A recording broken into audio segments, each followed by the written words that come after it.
Good evening, my friend, and welcome.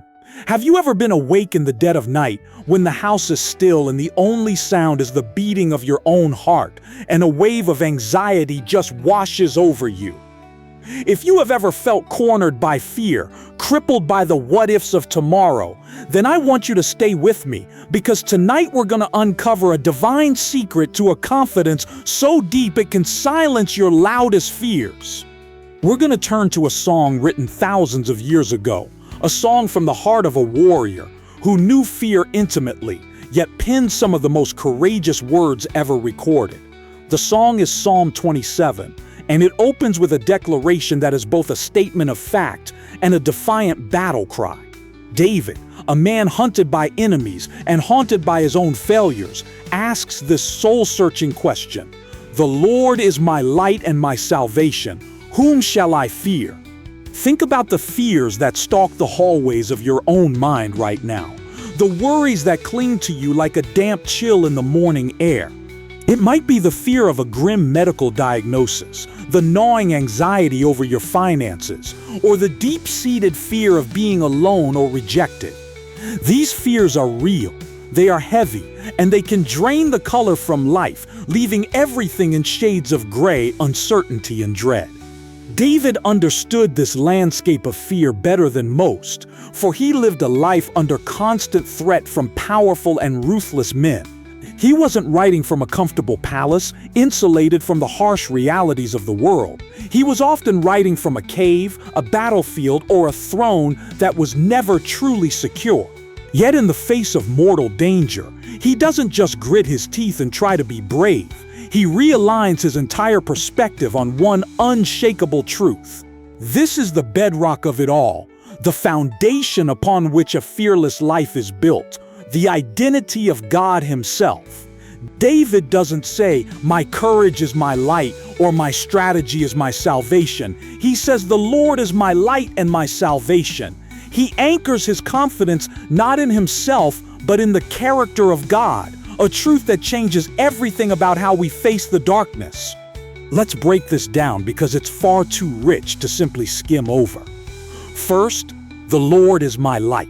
Light does two magnificent things. It reveals and it guides. In a world of confusing shadows and half-truths, God's presence illuminates reality, showing us things as they truly are, and exposing the dangers that lurk in the darkness of our ignorance or deception. When you feel lost, stumbling in the dark over what decision to make about your career, your family, or your future, God is the light that reveals the next step on the path. Fear thrives in the darkness and the unknown, but the presence of the Lord is like a brilliant sunrise, scattering the shadows and showing you that the path ahead is secure. You may not see the entire journey, but His light is sufficient for the very next step you need to take. Then David adds, "And my salvation." This word salvation is one of power and rescue.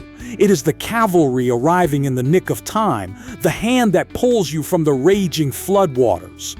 It speaks of deliverance not just from future judgment, but from present peril, from the enemies and anxieties that seek to overwhelm you right now. So when the bills are piling up and you feel you're drowning in debt, He is your salvation, your rescuer, who provides in ways you cannot anticipate. When you are entangled in a destructive habit or relationship, He is your salvation, the one who can break the chains and lead you into freedom. It is an active present tense rescue available to you at this very moment. Combining these two truths, we see a magnificent picture emerge. If God is your light, you will not be lost. If He is your salvation, you will not be overcome. This is why David can ask, with genuine logical force, "Whom shall I fear?" He continues in that same verse, "The Lord is the stronghold of my life. Of whom shall I be afraid?" A stronghold in the ancient world was a fortress, a citadel perched high on a cliff, impenetrable to the enemy. It was a place of absolute security where a person could withstand any siege. Imagine yourself inside such a fortress, with thick stone walls and a commanding view of the surrounding landscape. You can see the enemy gathering below. You can hear their threats, but from your position of safety, their power is nullified. This is the spiritual reality David is claiming. When your life is built in the stronghold of God's presence, the threats of the world lose their power to terrify you. What are the enemies laying siege to your heart today? Is it the voice of past failure, the threat of future loss, or the sharp sting of criticism from others? David invites you to stop fighting them on the open field of your own strength and to retreat into the stronghold of the Lord, where you are safe and secure under His protection. This isn't a theoretical concept for David. He gets painfully specific, and this is where we see just how practical his faith truly is. He writes, "When the wicked advance against me to devour my flesh, when my enemies and my foes attack me, they will stumble and fall." Notice the graphic language, devour my flesh. This isn't a minor disagreement. This is a life or death struggle against forces that want to consume him entirely. He then paints a picture of a full-scale military assault. "Though an army besiege me, my heart will not fear. Though war break out against me, even then I will be confident." This is an astonishing statement. He says that even when fear is the most logical response, when the evidence for terror is overwhelming, he will choose confidence. How is this possible? It reminds me of a man I once knew, a gentleman named Arthur, who had built a successful manufacturing business from the ground up over 40 years. He poured his life into it, treating his employees like family and running his affairs with impeccable integrity.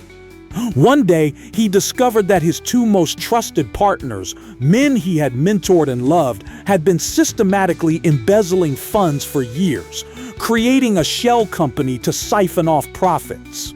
The betrayal was devastating, and the financial implications were catastrophic. The company was on the brink of collapse. Arthur's friends and family saw the life drained from his face. He was a man besieged. He told me later that his first instinct was a fear so profound it made him physically ill, a fear that everything he had ever worked for would turn to ash. He spent a weekend in seclusion, not crunching numbers or calling lawyers, but with his Bible open to this very psalm.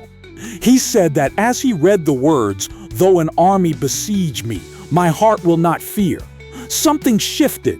He realized the army besieging him wasn't just financial ruin, but the deeper enemies of bitterness, despair, and a desire for revenge. He made a decision. He would not let his heart fear. He decided to place his trust not in his ability to salvage the company, but in God as his stronghold.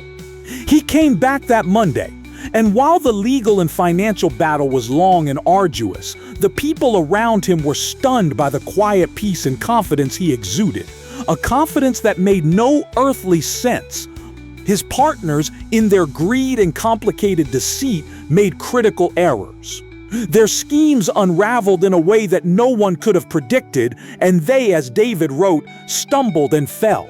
While Arthur's business was never the same, he managed to save it, and more importantly, he saved his own soul from being consumed by the cancer of fear and hatred. So what was Arthur's secret? What was David's secret? The answer, my friend, is found in the very next verse of our psalm, and it is the absolute heart of the matter. If you grasp this one thing, it will revolutionize your walk with God and your war against fear. David writes, "One thing I ask from the Lord, this only do I seek, that I may dwell in the house of the Lord all the days of my life, to gaze on the beauty of the Lord and to seek Him in His temple." Think about that. After describing armies and enemies, his one singular request isn't for victory or vengeance or even safety. His ultimate desire is for the presence of God. Herein lies the divine strategy for defeating fear. It is not to focus on the fear itself, but to displace it with a greater desire. Fear rushes in to fill a vacuum in the heart, but a heart filled to overflowing with the pursuit of God has no room for fear to take root. David's one thing was to be with God, to look at Him, to contemplate His beauty, and to inquire of Him. When your consuming passion is the presence of God, the threats of the world shrink in comparison. The object of your focus determines the state of your heart. If you gaze on your problems, you will be filled with anxiety. But if you gaze on the beauty of the Lord, you will be filled with peace. This is the invitation to transformation for each of us tonight. What is your one thing? When you are honest with yourself, what is the single greatest desire that drives your decisions, your thoughts, and your ambitions? Is it security, success, approval, or comfort? David shows us a better way. He invites us to make God's presence our ultimate prize. He is teaching us to pray not just, "Lord, get me out of this trouble," but rather, "Lord, be with me in this trouble and let me see your beauty right here." And God's response to such a prayer is a promise of incredible protection. David continues, "For in the day of trouble, he will keep me safe in his dwelling. He will hide me in the shelter of his sacred tent and set me high upon a rock." The very presence we seek becomes our ultimate protection. Notice the intimacy of this language. He doesn't just put us in a generic fortress. He hides us in his personal dwelling, in the shelter of his own tent. It's the image of a loving father pulling his child close during a storm, covering him with his own cloak, making the child feel absolutely safe, not because the storm has ceased, but because he is with his father. When you make gazing on God your one thing, He lifts you up out of the mud and mire of your circumstances and sets your feet upon a rock. Your footing becomes firm. Your perspective becomes elevated. From that high place, you can look down on the very things that once terrified you and sing a song of victory, just as David did. Then my head will be exalted above the enemies who surround me. At his sacred tent I will sacrifice with shouts of joy. I will sing and make music to the Lord. But this journey of faith isn't always a triumphant march on the high places. It often involves a desperate cry from the valley. David's tone shifts again, showing us the honest reality of a life of faith. He cries out, "Hear my voice when I call, Lord, be merciful to me and answer me." This is so important. A fearless faith is not a silent, stoic faith that never admits to struggle. A biblical, robust faith is one that knows where to take its fears and its cries for help. It is a faith that runs toward God, not away from Him when trouble strikes.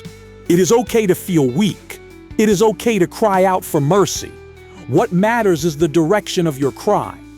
David directs his plea to the only one who can truly help, reminding both himself and God of the divine invitation. My heart says of you, seek His face. Your face, Lord, I will seek. Even in our fear, God is the one who initiates the relationship, who whispers to our hearts, seek me. Our part is simply to respond to that invitation, to turn our face toward His, even when our eyes are filled with tears, and to trust that He will not hide His face from us. This leads us to the final powerful conclusion of the psalm, a summary of everything David has learned through his ordeal. He makes a statement of profound faith, looking toward a future he cannot yet see. I remain confident of this. I will see the goodness of the Lord in the land of the living. This is not a hope for heaven alone. It is a belief that he will experience God's goodness right here, right now, in the midst of his life. This is a faith that expects to see God show up. It is a confidence that our present troubles are not the final chapter of the story. God is still at work, and He will reveal His goodness, His provision, and His deliverance on this side of eternity. And so, what is our final instruction? What is the concluding charge for those of us who want to live this fearless life? David gives it to himself and to us in the final verse. Wait for the Lord, be strong and take heart and wait for the Lord. Waiting is perhaps the hardest work of faith. It involves trusting God's timing when we want immediate answers and resting in His sovereignty when we want to take control. But this is not a passive, listless waiting. It is an active, courageous waiting, where we are to be strong and take heart, confident that the one for whom we wait is faithful to act on our behalf. So now let's bring this into the quiet of our own hearts. I want to guide you through a brief moment of reflection. Wherever you are, just take a slow, deep breath and quiet your thoughts before the Lord. Picture the greatest fear you are facing right now. See it in your mind's eye. Feel the weight of it, the anxiety it produces. Now picture a brilliant light beginning to dawn in that darkness, a light so pure and powerful that the shadows begin to flee. See that light as the very presence of the Lord, your light, revealing the truth and illuminating your path. Now imagine a mighty fortress, a stronghold on a high cliff. See yourself running from your fear and entering through the gates of that stronghold, where you are safe and secure. Feel the solid rock beneath your feet and the thick walls around you. This is the Lord, the stronghold of your life. Finally, shift your gaze. Stop looking at the fear outside the walls and turn your attention inward to the one who dwells in the fortress with you. Make him your one thing. Gaze on his beauty, on his majesty, on his love for you. In his presence, let your heart be filled not with fear, but with a quiet, unshakable peace. Now, as we conclude our time together, I want to give you a very practical way to put this into practice. I want to extend an invitation to you, a call to action. Don't let this just be a message you heard. Let it be a truth that transforms your life this week. First, I challenge you to read Psalm 27 for yourself every day for the next 7 days. Read it slowly, meditate on the words, and make David's prayer your own. Let its truth sink deep into your soul until it becomes the default soundtrack of your heart. Second, I want you to specifically identify one fear that has been holding you captive. Write it down. Then every time that fear comes to mind this week, I want you to consciously practice the principle of verse 4. Refuse to gaze on the fear and instead turn your heart to gaze on the beauty of the Lord. Make seeking his presence your one thing and see how it displaces the power of that fear. And finally, I want to hear from you. In the comments below this video, share one thing from this psalm that encouraged you, or share how you are choosing to trust God in the face of a specific fear. Your story will be an encouragement to others who are in the same battle, and together we can build a community of faith that waits for the Lord and takes heart. Thank you for joining me tonight. It is my prayer that you would leave this time together with a renewed sense of courage and a deeper trust in our good and powerful God. Remember that you do not face your fears alone. May the Lord be your light in the darkness and your salvation in times of trouble. May he be the impenetrable stronghold of your life, setting your feet upon a rock high above your enemies. And may you learn to wait for him, being strong and taking heart until you see his goodness in the land of the living. Amen.